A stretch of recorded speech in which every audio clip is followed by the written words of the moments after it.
जय गुरुदेव, जय माँ गायत्री। सभी को मेरा प्रणाम।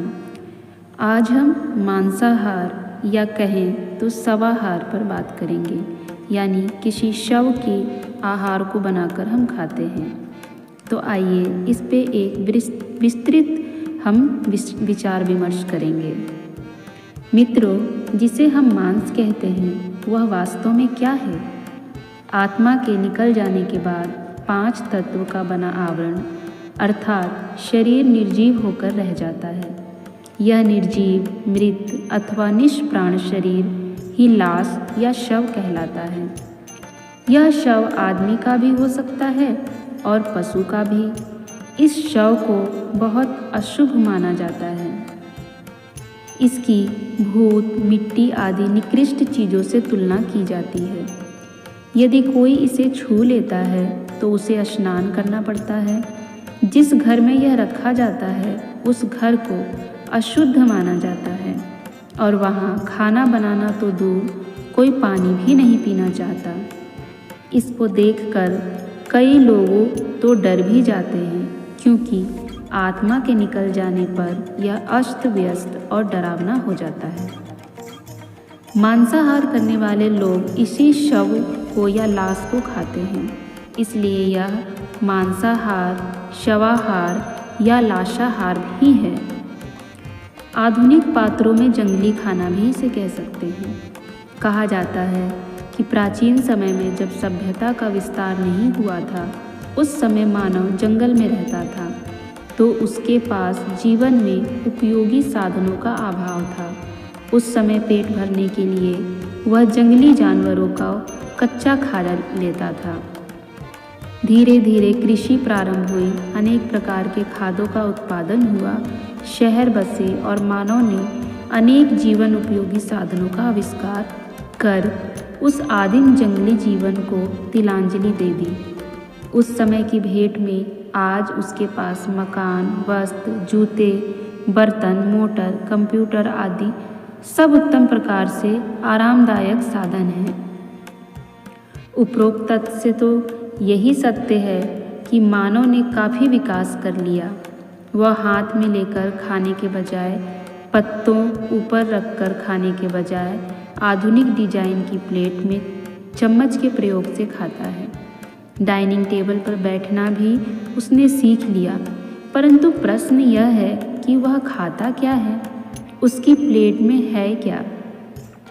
यदि इतनी साज सज्जा रख रखाव को अपनाकर, इतना विकास करके भी उसकी प्लेट पर रखा आहार यदि आदिम काल का ही है, यदि इतना विकास करके भी वह उस जंगली मानव वाले खाने को ही अपनाए हुए है, तो विकास क्या किया? प्रश्न तो उठता है। यदि यह तो वही बात हुई कि मटका मिट्टी के स्थान पर सोने का हो गया, पर अंदर पड़ा पदार्थ जहर का जहर ही रहा। यदि सभ्यता ने विकास किया तो क्या सिर्फ बर्तनों और डिजाइनिंग टेबल कुर्सियों तक ही विकास किया? क्या खाने के नाम पर सभ्यता नहीं आई? फर्क इतना ही तो है, उस समय जानवर को मारने के तरीके दूसरे थे और आजकल तीव्र गति वाली मशीनें यह कार्य कर देती हैं। परंतु मुख तो अपने को मानव कहलाने वाला का ही है।